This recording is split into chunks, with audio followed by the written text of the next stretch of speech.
FISC judges warned us just last month that the FBI is abusing its authorities to spy on Americans. So what makes us think that a 3-year blank check renewal will lead to self-correction?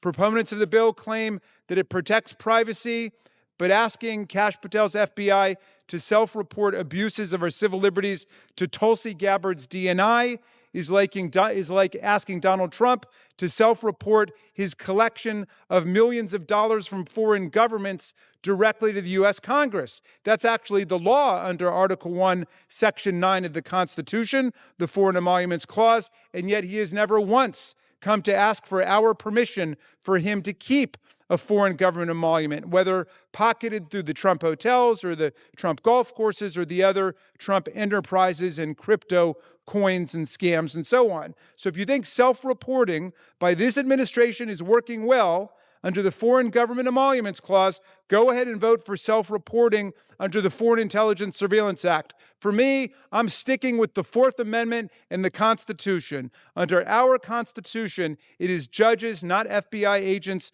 or government lawyers, who must protect our privacy and our civil liberties. The debate centered on FISA Section 702, widely considered the government's most powerful domestic surveillance authority, a law that allows the FBI to access private communications without first seeking approval from a judge.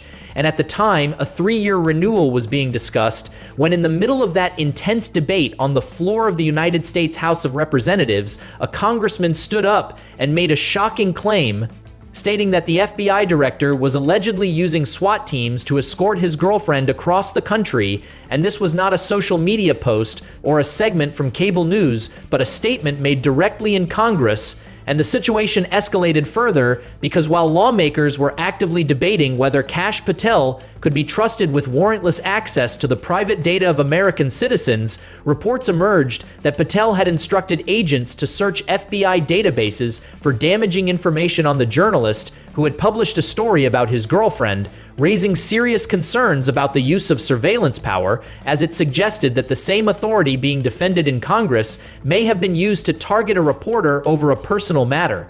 And this development added another layer of controversy to the situation, especially as more information surfaced indicating that Kash Patel had previously been arrested twice. Law enforcement officers across the country, FBI, have to go to a judge to get a Fourth Amendment search warrant before they invade somebody's privacy, unless there's exigency, unless there's an emergency, and we've accounted for that. We can deal with that problem. Let's stick with the Constitution. Chairman yields. Gentleman from Ohio. Thank you, Mr. Speaker. FISA, as we all know, is a critical program. It is important for our government to understand what bad guys are planning to do to our citizens and to our nation, and to have this program in place. And that's why it's critical we reauthorize it. We have made major changes over the last several years, not just 2 years ago, but over the last several years. The Judiciary Committee has been involved in the oversight in making sure this program is done the way it should be done and protecting Americans' liberties. 56 different reforms we put in the last reauthorization bill that, as I said in my opening statement, we know have made a difference. Today's program is different. It is different. And we should reauthorize it because FISA is critical. Today, there are training and checks on the front end before a search can be done of a U.S. person. There's transparency for the whole process and how it all works. There's accountability on the back end if you don't do it right. And this bill now says that accountability includes criminal penalties if you don't do it right. So this is the kind of legislation we need to pass, and we need to pass it soon because they're shutting down the government, the Department of Homeland Security, for what, 74 days now? And oh, by the way, we do also happen to be in the middle of a military operation in Iran. So let's get this done. With that, I yield back. Thank you, Mr. Speaker, and I will yield myself such time as I may consume. Recognized. Mr. Speaker, Mr. Chairman, I want to urge all of our colleagues with constitutional patriotism still beating in their hearts after this tortured and demeaning and visibly transactional process we've seen today to oppose the legislation. This bill is a 3-year permission slip and blessing for the Trump administration and the next administration to keep abusing the sweeping FISA Section 702 surveillance authority to spy on American citizens' private communications and to violate the privacy rights of the people. I want every member of this body to be clear on exactly what is in this bill. It has no warrant requirement for queries of U.S. citizens. It has no probable cause requirement. It provides for no judicial oversight of these government queries. It subjects U.S. citizens to completely sub-constitutional standards, avoiding the Fourth Amendment entirely. It is in a parallel universe from the Constitution, or perhaps I should say a perpendicular universe to the Constitution. The Constitution interposes a judge, a neutral, independent magistrate between the government and a search of persons and their things. But this 3-year blank check to Trump and Patel and company leaves the executive branch free to conduct these searches with self-reporting and self-policing as the sole protection against their abuse of the Section 702 program. Without any meaningful guardrails, this U.S. person information collected under foreign intelligence standards that have got nothing to do with the Fourth Amendment is ripe for abuse. It has been systematically abused to spy on American citizens in the past, and it will be used in exactly the same way by Kash Patel and Todd Blanche in the future if we pass this bill. Last week, it came to light that the FBI Director Kash Patel was unhappy about a New York Times article which focused on the fact that he had used FBI SWAT teams and jets to chauffeur his girlfriend around the country at taxpayer expense. So what did he do? He didn't decide to change his policy on how he uses the people's resources. Instead, he had his agents query FBI databases for dirt on the reporter. Well, was the FISA Section 02 program one of the databases he searched?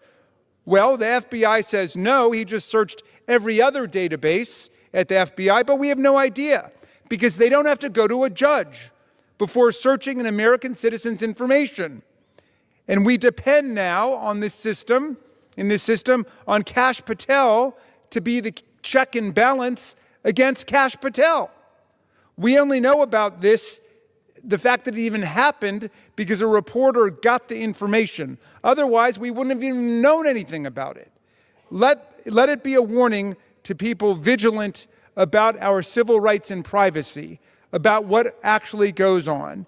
Even Republicans on the Rules Committee last night were registering their displeasure with these reports. Look, the FISA Section 702 program has been misused and abused under every administration. Section 702 authorizes the government to collect information from electronic communication companies in the U.S. about non-U.S. persons who are physically outside the U.S. But when the government gets communications to and from these foreign targets, it also incidentally collects large amounts of information about American citizens. In 2022, the FISC, the Foreign Intelligence Surveillance Court, detailed an historical pattern of non-compliant queries at the FBI. Improper searches swept in elected officials, political campaign donors, and Black Lives Matter protesters, among many others. At other agencies, analysts used Section 702 to query their own names, the names of their relatives, and even the names of former romantic partners. Just last month, federal judges on the FISC issued an opinion that sounded the alarm about how the FBI is currently abusing FISA, currently violating the law and flouting the safeguards Congress imposed 2 years ago to snoop on Americans' private communications. The administration is deliberately keeping this opinion totally classified in a basement skiff here at the House.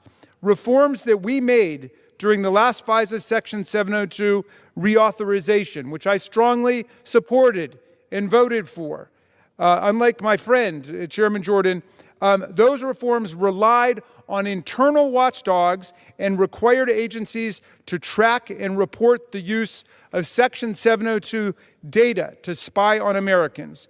I strongly supported that reform, but 1 year and change into the Trump administration, the watchdogs are all but gone. After returning the White House, President Trump quickly removed the internal watchdogs charged with verifying FBI's representations that the reforms are working. He illegally fired a majority of the members of the Independent Privacy and Civil Liberties Oversight Board, and his Department of Justice reassigned other key compliance personnel. The watchdogs have been removed from the scene of the crimes. The administration repeatedly claims that FBI compliance exceeded 99% in 2024 and 2025. Well, even if those claims are true, and I seriously doubt it, that's an admission that the FBI has American citizens. More importantly, these numbers are based on the violations and abuses that Kash Patel and Todd Blanche are willing to identify themselves and self-report. How can we believe these numbers when the administration has returned all the watchdogs to the pound? They're no longer there. The FISC judges warned us just last month that the FBI is abusing its authorities to spy on Americans, so what makes us think that a 3-year blank check renewal will lead to self-correction? Proponents of the bill claim that it protects privacy, but asking Kash Patel's FBI to self-report abuses of our civil liberties to Tulsi Gabbard's DNI is like asking Donald Trump to self-report his collection of millions of dollars from foreign governments directly to the U.S. Congress. That's actually the law under Article 1, Section 9 of the Constitution, the Foreign Emoluments Clause, and yet he has never once come to ask for our permission for him to keep a foreign government emolument, whether pocketed through the Trump hotels or the Trump golf courses or the other Trump enterprises and crypto coins and scams and so on. So if you think self-reporting by this administration is working well under the Foreign Government Emoluments Clause, go ahead and vote for self-reporting under the Foreign Intelligence Surveillance Act. For me, I'm sticking with the Fourth Amendment and the Constitution. Under our Constitution, it is judges, not FBI agents or government lawyers, who must protect our privacy and our civil liberty. A report by the New York Times carried the headline about Patel's girlfriend seeking fame while being escorted by an FBI SWAT team, and the story was written by Elizabeth Williamson, who simply documented the facts, which indicated that Patel had assigned an elite SWAT unit, agents specifically trained for hostage rescue and counterterrorism missions, to act as a personal driver and security detail for his girlfriend Alexis Wilkins, a 27-year-old country music artist based in Nashville, something the FBI had never done for any director's partner in its entire history. And when Patel became aware that the story was about to be published, he did not reverse the arrangement or adjust the policy, but instead instructed his Bortic, his agents, to search internal FBI databases for information on Williamson in an apparent attempt to find damaging material on the journalist who reported the facts. A development that only came to light because a confidential source alerted another reporter, meaning the public would likely never have known otherwise. And this was the claim that Jamie Raskin raised on the House floor during the FISA debate, while Jim Jordan sat across from him, with Jordan responding by arguing that crime rates were down, that Patel was performing his duties, and that he had been correct about earlier political controversies, effectively framing the defense around past disputes and general statistics. But what remained largely unspoken was that the FISA Section 702 program under discussion allows the FBI to collect communications involving American citizens and foreign targets without a warrant, sweeping in elected officials, political donors, journalists, and ordinary individuals. And in 2022, the Foreign Intelligence Surveillance Court documented within the FBI that included protesters, campaign donors, and civilians without judicial oversight. While the reforms intended to address these issues relied on internal watchdog systems that were later weakened, with oversight bodies reduced, compliance officers reassigned, and key monitoring structures effectively removed, leaving Congress now being asked to grant Patel a 3-year extension over one of the most powerful surveillance tools available, prompting Raskin to state that lawmakers were being asked to make Patel the check against himself, and adding to the controversy reports from The Intercept cited documents from Patel's Florida bar disclosure file, including a letter from 2005 in which he acknowledged 2 prior arrests, one in 2001 for public intoxication during college, and another during law school involving public misconduct after a night of drinking, incidents that resulted in fines and a misdemeanor conviction, which on their own do not automatically disqualify someone from public service, as many individuals make mistakes earlier in life. But the broader concern being raised is that Patel now leads the FBI with access to sensitive data on millions of Americans, has pursued legal action against media outlets over reporting, has authorized database searches targeting a journalist connected to a personal story, and has been linked to the controversial use of a SWAT unit for personal purposes, all while federal judges on the FISA court reportedly warned Congress in a recent classified opinion that the FBI continues to misuse its surveillance authority in ways that violate safeguards established just 2 years ago. And despite these concerns, the response has largely emphasized internal monitoring and self-reporting, effectively placing oversight responsibility on the same leadership being questioned. While even some members within Republican committees expressed unease ahead of the vote, indicating that the issue is no longer strictly divided along party lines, yet the bill ultimately passed, granting a 3-year extension, leaving Patel in his position as FBI director, and raising the broader issue that FISA Section 702 has long been controversial across administrations of both parties, with its continuation often justified by claims that safeguards and oversight mechanisms were sufficient, mechanisms that critics now argue have been weakened or removed, placing significant authority in the hands of a single leadership structure, and leading to the central question not simply of whether such power could be misused, but whether there are adequate systems in place to prevent or stop it if it is.